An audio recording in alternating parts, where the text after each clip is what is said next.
Sheila, let's start with you. Give us the skinny on Costco. So overall, a very solid quarter. Yes, the profit beat wasn't as clean as some wanted expected, but the underlying metrics for the company really good. You mentioned that same-store sales growth month after month. This is a company that has been able to churn out single-digit sales growth, traffic margins, all of those things good. In fact, one analyst calls Costco, consistency is its middle name. This is a company that just keeps going and going. You know, one of the big reasons is the business model, right? You have these membership fees it collects from its members every year. So that's really a predictable source of profits for the company.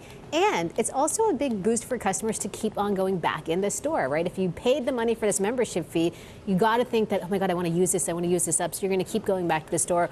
All of those things helping Costco out in a huge, huge way. Bert, you want to weigh in? To Sheila's point, Costco is doubling sales this decade as it did last decade and has a 90% renewal rate on memberships, where Walmart's Sam's Club division does not. So Costco killed Sam's Club in Canada. Walmart had to close all the Sam's Clubs in Canada, as they had earlier with Korea.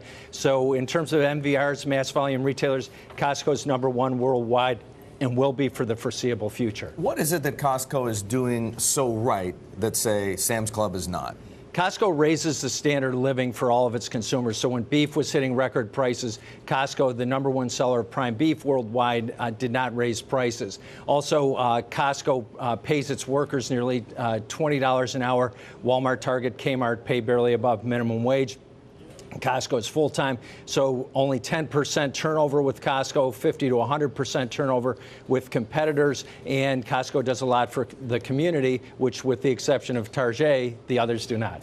Sheila, what about Amazon Prime? Isn't that similar to like a Costco membership? And Amazon Prime's got some great deals out there. Yeah, no, absolutely. And of course, this is one of the big competitive forces for Costco. But there are some things you can get at Costco that you just can't do on Amazon, right? Free samples? Free can't samples. Get them at Amazon Prime. I mean, food is a big part of it. Yeah. So the food that Bert was talking about is a huge part of it. That's a huge portion of what Costco sells. Amazon clearly not into the consumables business as much. Costco also has a private label business. And remember, when you walk into Costco, it's this classic example of you walk in with maybe one or two things in mind, and then you walk out with like $200 worth of stuff. That's right? true. That is true. And like you said, Stephanie, $1 million diamonds at Costco, $10,000 bottles of wine, and as Sheila referenced, the lowest prices on groceries worldwide. But what are they doing to bring in new members? When I think about Costco, I feel like people who are members of Costco have been members for 20 plus years. Who are they really drawing in? 22-year-olds? Stephanie, when we do our store checks in Southern California or areas with 10+% unemployment, we see people pooling memberships, 8 to 10 people at a time in one family membership. They go after religious services on weekends, all buy together, split it up in the parking lot. So Costco people know that even with a $55 membership, they'll still save more money. Bert, at what point do we see things like 5% same-store sales growth translate into breakout margins for Costco? I'm just looking at Costco's margins right here, and let's say we're looking at it on an operating basis. It's still a pretty skinny business, right? 3%, not even 3%.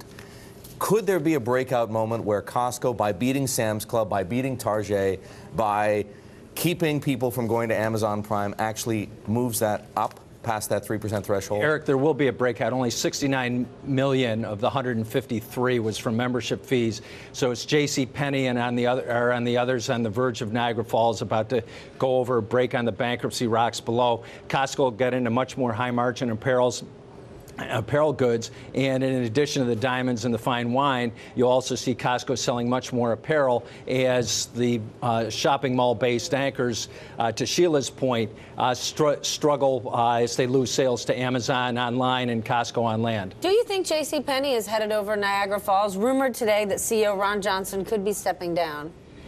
Stephanie, going back to a front page article in New York Times 16 years ago, I'm 19 for 19 predicting retail bankruptcies. Chain store age called me the Nostradamus of retail, and my Nostradamus forecast says JCPenney's not going to make it with the current team in place. You are calling it. JCPenney is done. But I said at 42, Eric, I was the first one on Bloomberg said JCPenney was done, and with the current team in place, there's not enough time to turn it around before the holidays, where vendors lenders may insist on LCs or letters of credit to draw down working capital, and that's usually when the company contracts and could collapse. What do you mean the current team in place? Is there a different team? Could they move swiftly and have different people in place and could change the outcome? If so, who is that? Yes, what they need to do what Sears did last decade, bring in Bob Mettler, who is the seminal turnaround genius, went around to Macy's West. Arthur Martin has teamed up with Mettler from Saks. You could bring in Alan Questrom and Vanessa Castagna, who turned Penny around earlier. But that's not cheap, and they have no money left. Retail turnarounds are really hard. I mean, you look at the shape that Sears is in now, a lot of people are really questioning whether it has turned around. Sears had no money, but they hired Peter Jajesko and Dave Bursky from Young and Rubicam to develop the softer side of Sears, completely changed consumers' image, and to Eric's point on margins, went to much more apparel, and the higher margins from the apparel side of Sears saved it. Penny can save itself by selling more branded apparel and making the private brands relevant. It's trying. Yeah. Then is Ron Johnson to blame? Was he the wrong hire? Steve Jobs was smart enough to put Mickey Drexler on his board in 1999 to develop the Apple stores. Ron Johnson is not Mickey Drexler.